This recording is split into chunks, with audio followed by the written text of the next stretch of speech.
Hello and welcome to the first episode of Fit Chicks Radio. This is your host Alice Round here, and I am coming to you from Perth this weekend. I am back home. So basically, let's give it a little bit of a rundown of what this is all about. Thank you so much for a start for listening in. Without you, basically, this wouldn't happen. So why I kind of started the podcast channel was really that I'd been following a few podcasts internationally mainly, and I noticed that there was a bit of a lack in Australia of ones specifically for women. There's some awesome podcasts out there specifically for bodybuilding and definitely targeting more guys.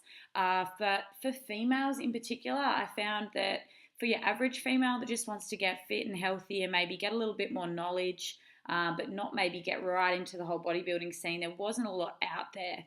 So I wanted to kind of make this channel about competing. We're going to touch on all of that, but also about just your general, everyone out there, your mums, your students, your, people in big families, just your average person, giving them the tips, giving you some info.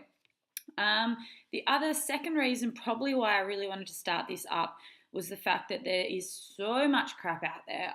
There's so much poor information given to people, and I really get upset when I see a lot of this, especially on social media, and people promoting certain products or certain diets or certain training when there's really no evidence behind it, or I don't really mind about the evidence so much, but it's more the fact that the after effects are usually very negative on people's bodies and people's health.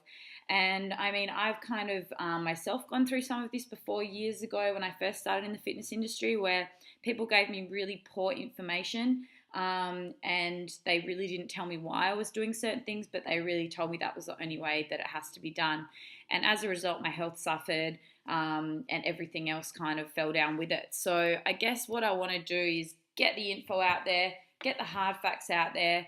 And you know what? I also want to learn too. So I'm going to get some awesome guests on here with some wealth of knowledge behind most of them that are coming on, and some people that have just got some really good stories to tell that I think will touch some people as well, whether it be binge eating or mindset or motivation, those sort of topics as well. We're going to have some great people on the podcast. So I've got some really exciting people lined up, and I don't want to give too much away. But the second episode is going to have some great guys on there. And I'm going to have a lot of guys on the podcast, even though it's really targeted at females, because there's a lot of awesome male coaches out there. So we're going to have a few male coaches, and they're kind of going to go over what issues they face with their female clients often. So what I'm going to kind of do is give you guys a bit of a rundown of, I guess, who I am if you don't know anything about me and kind of my journey. Which is going to be a little bit boring, but yes, we're going to get into it because people are going to ask. These are questions that I get asked as well. So basically, I have been in the fitness industry now for about 8 to 9 years this year as a PT, which I hate the word personal trainer because of all the trainers that are getting rolled out through 4-week courses these days. But that's kind of how I started. I actually did my qualifications through university though, and I was doing sports science at the time. So I did an undergraduate degree in sports science, and then I did one nutrition unit at uni, and I remember just getting absolutely hooked. And from there, I actually changed my degree over to a nutrition major, and then went into a Masters of Dietetics. So that's kind of my education side of things. And I believe that uni's not essential. I think that some of the most intelligent people I've met in this industry didn't go to university. They've done their research. I felt like it gave me a really good foundation. A lot of people ask me, I get asked, what did you study? What do you do? We want to educate ourselves more. Should we be at uni? Should we be doing this course? I would say, again, like I said, it's not essential, but it depends on your knowledge already. So for me, I didn't really have much nutritional knowledge when I went to university to start. So it was a really good base foundation for learning about my micronutrients, how the body works, neurological systems. Doing the sports science with it as well was fantastic because I got to learn, how the body moves and works as well as the nutrition behind it. And that kind of was really, really eye-opening for me. And it just saw the wealth of knowledge that can be out there and how little I knew at that point. So I'd say that university was fantastic for getting that base foundation for learning. But I found that you really don't start really learning until you start applying it. And what I mean by that is until I started coaching, started working with other trainers and mentors, I really saw the application of things and how it kind of came into play and whether it was applicable for certain clients. And it made me learn that everything is so case specific. Like one client compared to the next, it's going to be a completely different kettle of fish. And that's why often, if it's a bit black and white and a bit textbook, I feel like nutrition and training isn't. It's a very grey area where there can be so many, ways to go about things, than it really being one way for one person is going to work for the other. Probably not. So I guess what I'm saying is that you need to really expand where you're looking for your knowledge and just keep searching, keep looking, keep doing courses. You can really never stop learning. I was just in Sydney last week and I did another course with John Meadows and Paul Carter, and that was powerlifting, but as well as, body comp and comp prep. And it's really good listening to other trainers and their different approaches and gathering information from others and then kind of coming back and then reassessing it. I think that's the best thing to do. So go and listen to someone and be, open-minded. That's probably my biggest tip. Be open-minded when you go and listen to someone else speak about anything because they're obviously passionate about it. So there must be something behind it that they really believe in. So you've got to really then take that back, come home and assess whether you can see their point of view and see how that would work. And or completely agree with it. You might just find things that you like about it, things that you don't, things that you might argue with, and that's all part of the learning process. So that's kind of that. In terms of actually getting into, people ask me how I got into competing. That's kind of a different story. I was a sprinter and I was running for, Western Australia and doing quite high level comps at that point. And I was about 21, and I started getting a lot of injuries and it was just like chronic. It was just one thing after the next. And I was running 400 meters, which is very taxing on your body. I just kept getting injured and it was really frustrating. So that's when I started lifting probably and doing more research. I was in, I think, my first or second year of uni at that point in sports science, and we started doing some exercise programming units in the gym, and it got me really excited about it. Because before that, I started lifting at 17 with my athletics, but it was only like 1 to 2 sessions a week, and it was just a few basic compound moves, a few circuits, more circuit work. In terms of like age to start lifting, I don't, for females, definitely more than males, it can stunt your growth if you start at a very young age, if you're doing heavy resistance training. But I'd say pretty much like kind of wait until you've had your growth spurts and then get lifting in the gym. I'm a shorty and I always have been my whole life, so I knew there wasn't a hell of a lot more growing to do. So my coach said when I was about 17, 18, she was like, right, like you're pretty good to go now. And I started just on 2 sessions a week. I was doing a little bit of ollie lifting and some base lifting, but I didn't really have anyone in there showing me how to train. And I think that was the problem. I didn't really learn proper mind muscle connection and muscle activation from the start. So I picked up some really bad habits with my training. My squats were like halfway down. I was tired. I was jacked up. My deadlifts were awful. I just feel my back. And I just kept doing it because I just thought that was how you train. And I thought that was normal. And as a result, I kept getting injuries on the track as well. So I obviously wasn't getting any carryover, and it wasn't probably even benefiting my running that much. I may have been getting a bit stronger overall, but I wasn't really working on my areas of weakness, which was poor glute activation, poor hamstring activation, my stride length, everything that we probably should have worked on. And it's funny looking back at it now, and someone asked me the other day if I'd ever get back into sprinting again. And I was like, you know what? I'd probably actually be a lot stronger and a lot more powerful.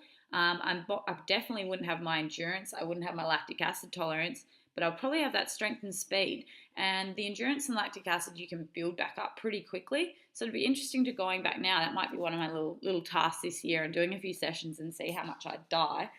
But I guess that's kind of where I came from as to getting into the industry. It was just I was so passionate about learning things that could help my own performance.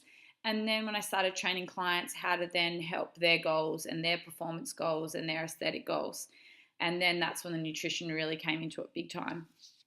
So that's kind of where I'm at. And then in, I think, 2012, yes, that was my first show. I got, pretty severely injured, and then I actually got really sick after a trip to Bali for like a good 6 months. I picked something up, a virus, and I just could not train. I couldn't run. It was pretty much like a chronic fatigue type thing for about 6 months. And I got into competing as a way of slowly kind of getting back into the gym after that. And I wanted to more work on my body comp and see what I could do with my physique, because I wasn't going to be competing and running for a little while and taking a break from that, because it was getting a bit too taxing and stressful with my work and my uni commitments too, with the training. So that was kind of it. And that was, I just wanted to see how aesthetically I could change my body at that point.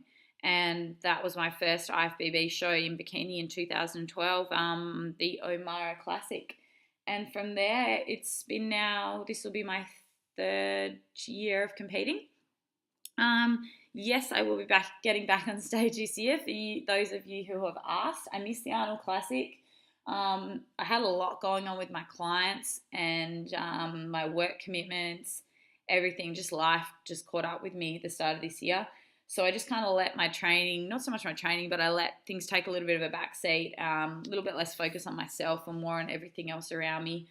And it was really good, and I needed to do that. And now I'm ready to get back in and smash it. So I will be doing Olympia in November, which is the first Olympia in Australia for IFBB, which is so exciting. And I feel like having that time off has made me so much more motivated to come back and bring my best to the stage. And that's often what you need to do with competing. Take a break, reassess, look at your goals, decide whether you want to compete again and try to come back better. Or it might just not be for you, and you might want to focus on something else in your life. And I'll make that decision at the end of this year. I've decided, see how we go. And then I've got a few other goals that I'd like to tick off the old bucket list. So if I don't do, what I wanted to do with the comp side of things, then I'm going to head down some other routes.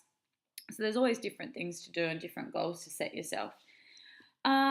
Cool. So now I want to kind of get into it by going over question and answers. I'm going to keep this episode pretty short, and then just a few. Basically, I get a lot of inboxes on Facebook, also Instagram, everything. People are always asking questions on posts, and it's very hard to give a nice detailed answer on something like Instagram, especially, and or Facebook, and or have time to do it all. So what I would rather do is, if you now have questions, pop them on there still, that's cool. But what I'll probably do is just answer them in here in a Q&A type fashion, and really go over the ones that have been popping up the most regularly. So question 1 that I get asked a lot is, how many times a week should I train for results? Okay, now that's a very vague question, but I get asked it all the time. So I'm going to answer it in the simplest way possible. So in terms of training for results, so I guess first you've got to define what results mean. What's results for you? So try to set SMART goals. So say your goal was to lose 5% body fat. Okay, so we're going to try to train for that result. So you want to lose 5% body fat, and then you've got to look at how much training you're doing at the moment. Okay, so that's the first question I'd ask. So you're doing 2 training sessions at the moment. You want to lose 5% body fat, then we've got to go, how long do you want to take to get there? And they go, okay, realistically, I would say 5%. Let's give you 10 weeks. That's giving us lots of time. That's 0.5% a week.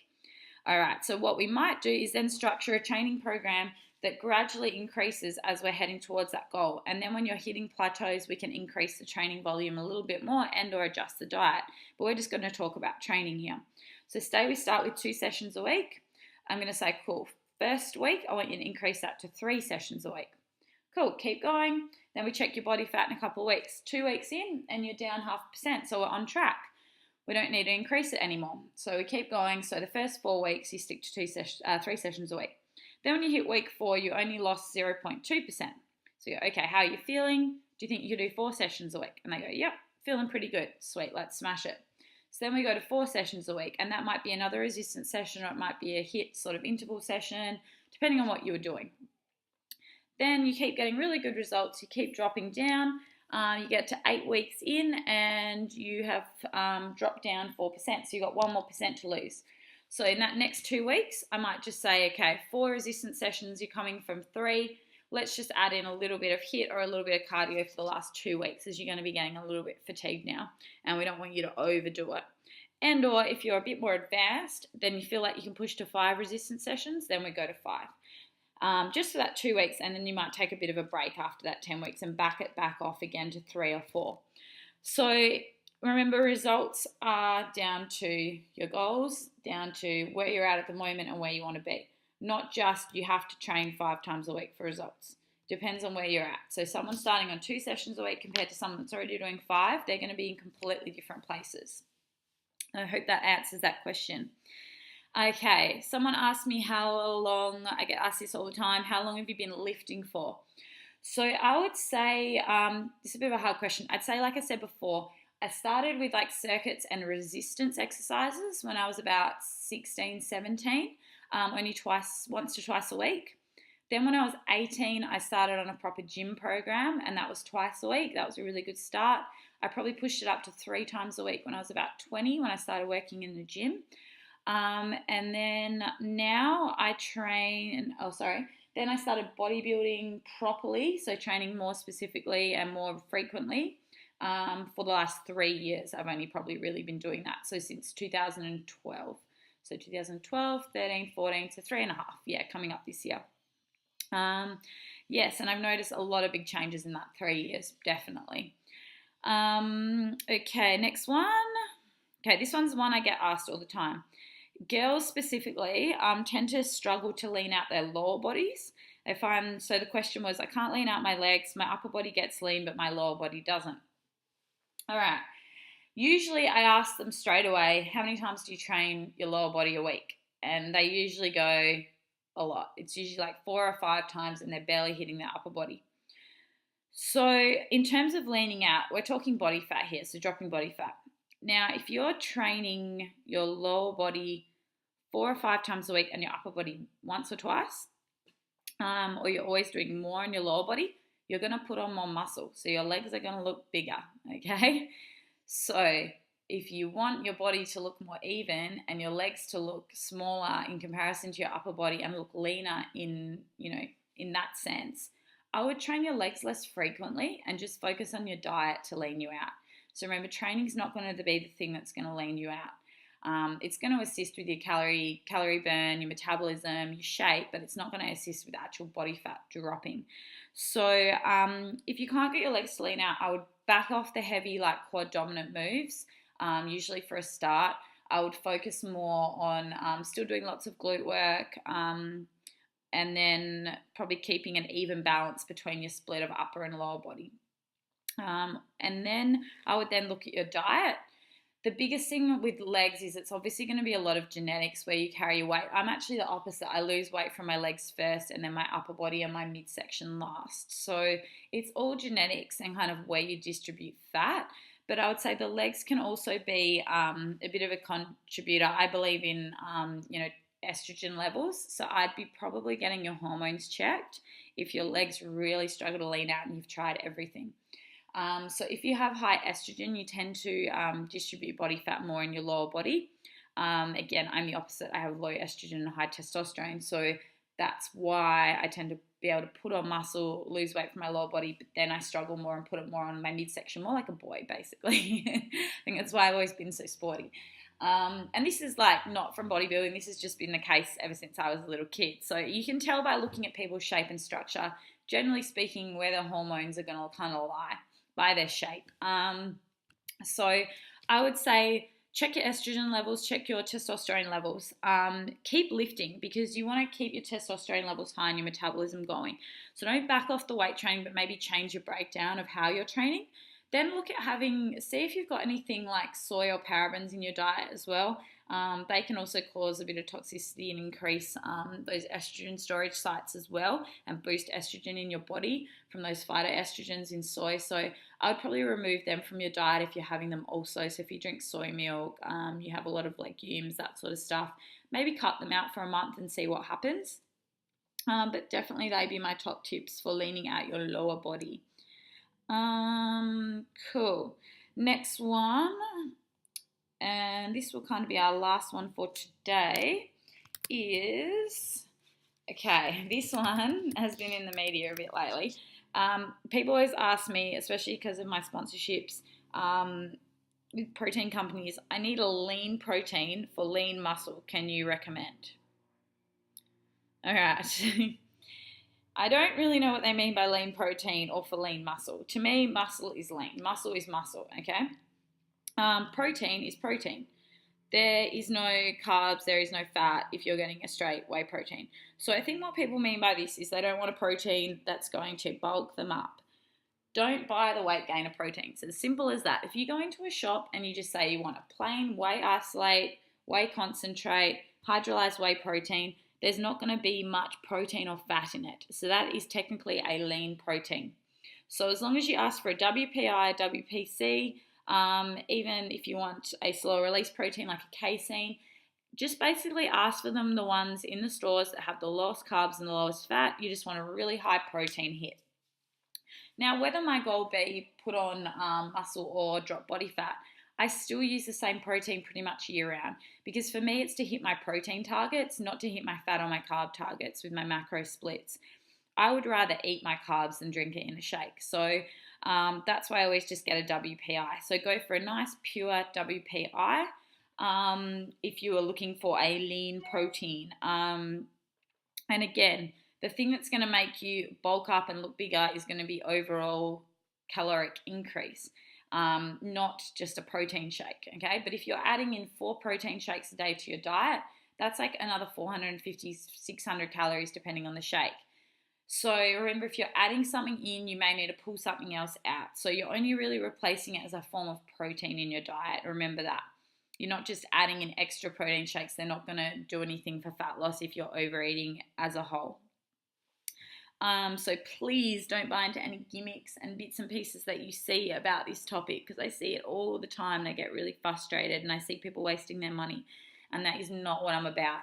So if you need any tips on protein powders, supplements, anything like that as well, ask questions. We'll do a whole Q&A maybe on SUPs as well.